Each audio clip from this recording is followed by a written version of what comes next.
Okay, we've got Matt Grodeman with us and Phillip Boshears, and we're talking about the lake season.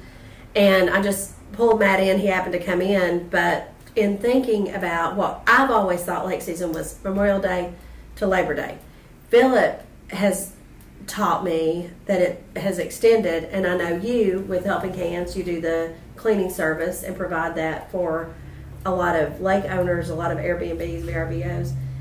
What are you seeing as the lake season? So it's actually becoming year-round. Like even last week, a bunch of northern schools came down on their spring break, and their rowing teams trained on Norris Lake. Oh, wow. So is the lake flat enough at that time of year for them to do that? Yeah, a lot of them come down. Some of them even go to Oak Ridge, but a lot of them are coming to Norris. I know Shanghai Marina always gets a bunch of rowers. Those Twin Cove, they book out their whole resort. Wow. With rowers, and it's every February. Michigan was down here last week. Oh, wow. Yeah. And then, you know, the beauty of that is they come here for that, and then in 5 years when they're married and they're looking for a place to go for a week, I mean, they've already been exposed. Yeah, and honestly, after Memorial Day, or after Labor Day, I think it's the best time to come to the lake. I think people are starting to figure that out, too. Yeah, especially once people get their kids in school. When August and school starts through the week, that's the best time to be on the lake. Oh, yeah. I spend more time on the lake post-Labor Day, you know, on like a Tuesday, Wednesday, Thursday. Yeah. And there's nobody There's no one out there. It's perfect. I love that. So take note if you're looking to come to the lake. Yeah, don't though. Don't during that time. We want to keep it to ourselves. Well, we went through kind of the lake, going through talking about some of the different marinas, and I don't know where this will fall in the series, but we talked a little bit about how every marina has a culture or a feel or something, you know, and what parts of the lake are your favorite. I said it's kind of like that love the one you're with. It's wherever I am on the lake. It's my favorite right then. But what part of the lake is your favorite? Just to go hang out or just to ski? What part? So as far as like marinas are concerned, I like to go drink at Whitman. I like to have dinner at Shanghai. Gosh, that's best of both worlds. And then go get ice cream at Springs. Yeah. That's on the way back. But I guess you are right. Different marinas kind of offer different things. I feel like I meet more of my friends at Whitman or Sugar. Yeah. As opposed to go out and having a drink. But if I want to go out to dinner, sometimes I go to Shanghai or Stardust. Well, their food is phenomenal. And then have you eaten at Flat Hollow since they've changed the menu? I haven't been to Flat Hollow. There was some kind of crazy hamburger, and I mean this in a nice way, hamburger with a blueberry or blackberry Dijon reduction on the burger. It's like something you would get in a very expensive restaurant. One of the best things I've ever eaten in my life at Flat Hollow Marina. And you just don't expect. Fish tacos, I think it was at Powell Valley, were excellent. Of course, I'll have the wings at Indian River, but also at Sequoia. Yeah. Sequoia is great. You know, it's been a staple. Friday night, Corona and wings. And then I know Twin Cove, they always have something going on. And their patio is so big. Yeah. Like, playing cornhole, I just go and having a good time. They're always really nice. I like to go there like on an off night, like a Monday or something when there's not a lot of people there. Not that I don't like the crowd, but sometimes I just don't like the crowd. Yeah. Well, you're kind of like us. Whenever you go to the lakes, someone there knows you. And they're going to... Everyone wants to talk. Sometimes it's just nice to go enjoy it. Yeah, no, you're exactly right. But we were also talking about the lake and about all the, if you look at some of the maps, the green areas,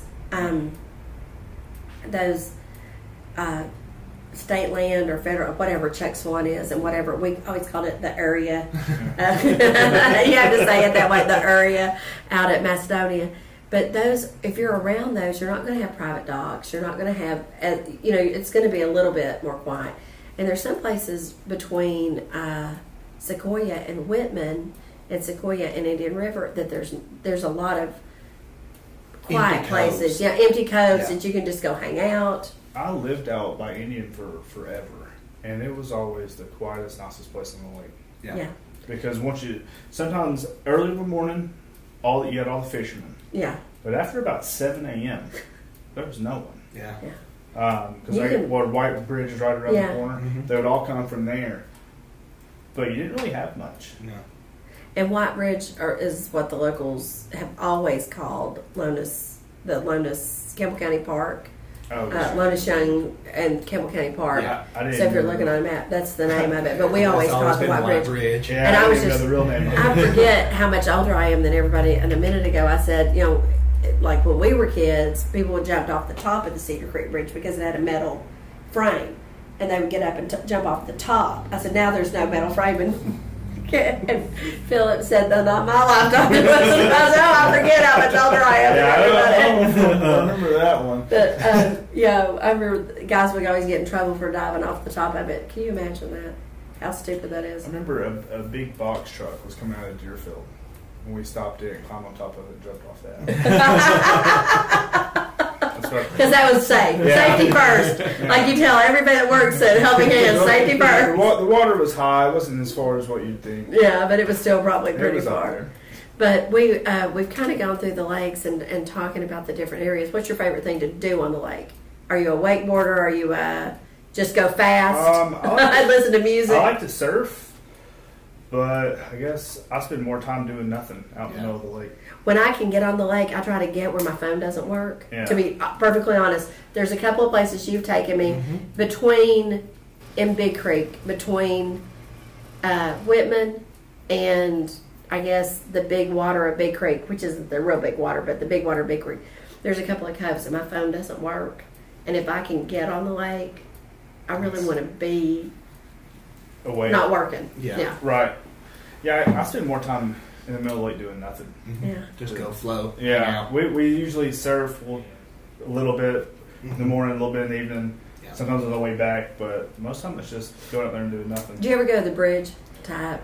Yeah, only on like the packed weekends. Yeah. When everybody's only when it's totally obnoxious. I might be one of those people.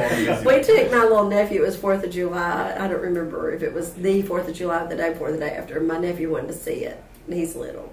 And my great nephew. And so we drove over there, and he kept saying, "What is this?" And I was so tempted to say Sodom and Gomorrah. But I didn't. I didn't say it, but I was so tempted because you'll see everything there. On the holiday, it is Sodom and Gomorrah. Yeah. It's fun, though. It's fun. Yeah, it's fun. And, you know, the thing is, I think we have a perspective of it as, it's probably like people that live near an ocean, where you could go and you don't get the wonder and the awe of people who are just here for a week. Right. And I hate to see it rain for a whole week when people have come for a vacation. I bet you hate for a different reason because they're missing an hour. A very different reason because they're always in the houses the whole week. Yeah. As opposed to them hardly ever being there, they just stay there. So what do you find on Airbnb? I'll ask you this and you can answer. When people are looking to rent, is it, I've always heard a bedroom with a door and a bathroom is a couple. And then they'll throw kids anywhere. Is that kind of like if there's several families, a 3-bedroom would be 3 people, 3 families? Or is it not? I think that's dependent on the size of the group. Like okay. we get a mixture. Sometimes we get 3 different couples with no kids, 3 or 4 different couples, and then sometimes we get a family like your grandma and grandpa, 2 sons and wives. Okay. It just varies, and I think that it kind of suits whatever the group is. I'd say I could almost break it down a little further. I think it depends on the house. Yeah. Size of the house matters. Smaller houses gets different clientele than bigger in houses. One family, probably. Yeah. Bigger houses, they'll cram. Then they're just looking for beds. Yeah. And they'll lay them up like cordwood, as they say. So, for example, like out of Lakeside Estates, they all have huge houses that sleep 25 plus. Yeah. Well, the clientele they get is the whole family comes. So if you go to somewhere else, say Windsor Point, you might get 2 families renting, a really beautiful house, but it's not quite that big, and because they're looking for something different. Yeah. Okay, gotcha. So I guess it really depends on the type of house. You know, one thing too, and you both probably know this as well as I do, or better than I do. Those docks almost become an extension of the house. That becomes the living room. People load up, go to the dock, swim, take the boat out, and at the end of the day come back to the house in a lot of situations. So I find people are looking at the dock almost as that, what I would consider the patio or the outdoor living space. Now it's the dock. I say a lot of outdoor amenities really help. Nice fire pits or big cellars, 2-level docks where they can sit above the dock. Those, whenever you see people on those, they're always out there. Yeah, if you've got that access. So when you have those, that's a big selling point. And then with that is how steep is your drop, or how steep is your... Where can you park? Who can you park? Well, from the house to the dock. Yeah. Oh, okay. Like sometimes that is, because if it's really bad, if you're bringing your grandmother or whatever, they can't make that. And some of them have trams, some don't. That's a hard get. 147 steps on my old body. Yeah. Out of shape, over 55. And it's not the down, it's the up. Yeah. That's because everyone's fresh every morning, ready to get down there. You're carrying a cooler and a sleeping toddler. On the way up. Yeah. That's so bad. We see that is... What about an amenity in the house? Like second refrigerator, ice maker? I mean, what do you see as a realtor and then as a Airbnb? I mean, what do y'all see about that? Really, people love showers. A shower. Like if you have a nice shower, that is a selling point. But as far as amenities in the house, for those renters you talk about, they have like a air hockey table or a ping pong table. Rec room kind of thing. But that's more is like worst case scenario. Like they get used, but they really get used if they're stuck in the house for a day or two. As crazy as it sounds, a very well appointed kitchen, like you wouldn't believe the people that ask, do you have a crock pot? Do you have like random stuff? And I guess if you really think about it, like they're coming for a week or whatever, you know, they don't have anything, and they're used, like if they're going to plan on cooking 4 or 5 nights out of the week, and they've got 12, 15 people, they want to have everything that they would at home. Well, and also, I know when people are looking to buy a lake house, they'll say, well, typically there's 3 of us, 3 women, or 3 couples, or 3 men cooking dinner or grilling, and they want to make sure that there's room for somebody to be making a salad, somebody over here to be prepping a meat, and somebody over here. And they want room for multiple people to work in a kitchen, so you're probably right about that, too. And outdoor grilling, that's actually big. That's a must. So from what we see is if they have a nice grill set up, they never even use the oven. Rarely ever. You probably like that. But if they have like a really nice grill set up, people rarely ever use the oven. They'll use the stovetop, I would assume, for maybe side stuff like that, but never the oven if they have a grill set up. If they don't, it's always used. Oh, wow. That's cool. Okay. That's pretty... Anything else unique to North Lake that you can think of? It's beautiful. It is. It's probably, I've been to a bunch of lakes, and I don't know if I'm just extremely biased. I am biased. I think there's so many times when you don't have to look at a house, you don't have to look at anything developed.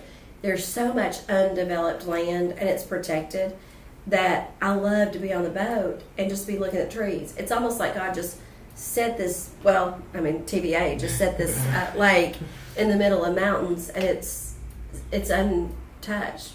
A great deal. 800 miles of shoreline is about what the California coast is. Right. And when you think about, that's what all the little, coves and nooks and crannies, but there's so much to see. You don't ever get tired of it. No, you can drive up and down the lake and enjoy all of it. And that's what I like to do. Yeah. I like to sit in a cove for a little while, float on my noodle, and then get back in, waller back in to the boat, and then get back in the boat, and then go up and down, listen to music, and go up and down the lake. That's my relaxation. That's what I like to do. What about you? I would agree. I like to surf. I like, some of the water sports. Yeah, tear up the shorelines. Yeah. That's up the dock. Make up the dock. You like you're really close to a dock and then take off really bad. Yeah. Not one of those people. No, you guys aren't those people. And you know what? I have been a couple times on accident, but... Well, I have gotten closer than I wanted to other people. And I was just saying, before everybody was complaining about the wake boats or the wakeboarders and the surfers, they were complaining about the jet skiers. Yeah. The kids on jet skis, the jet skis getting too close to the boats, the jet skis getting too close. There's always going to be a fishing tournament when everybody takes off on a fishing tournament. I don't know if you That's remember. Insane. They tried to get a sound law passed on Norris Lake your boat could only be so many decibels, and every one of these outboard engines on those fishing boats used to be, before they were all 4 strokes. Yeah. They were loud. They sounded like and some of them were motorcycle or something. Yeah. Yeah. Well, someone's always got something. That's what I'm saying. It's going to be something else. If it's not it's going to be something else. But honestly, okay, what have you heard? We talked about this earlier. what have you heard is a sign that the fish will be biting? Oh, I have no idea. You really haven't? When the willow trees are budding out, let's see that one, and then what'd you say? If the cows are laying down, just go back home. Yeah. And a walleye moon, a big moon, like a full moon. I thought, surely to goodness, you'd have something. No, I think I've probably heard them all, but I don't remember what they are. You didn't care enough to retain it because you're not going to be using it. All right. The old Farmer's Almanac ain't for me. Listen, I even go to the dentist by the almanac, and everybody laughs at me about that. But I'll say, "Oh, I'm sorry, no, I don't want that appointment. That's not the signs aren't right." And I mean, you laugh, but I do it. I mean, surgeries and everything, I do it by the almanac. Oh, thanks so much, Matt Grodeman, Helping Hands. You guys you don't do true management, but you do cleaning service, right? Correct. Okay. We do not manage, we don't book, we just take care of your house for you. Yeah, and the mess that's made. Yeah. And Phillip Boshears, realtor and Airbnb owner and general Norris technologist. Wow. I like that title. Can I add that to my business card? You sure can. Thanks, guys.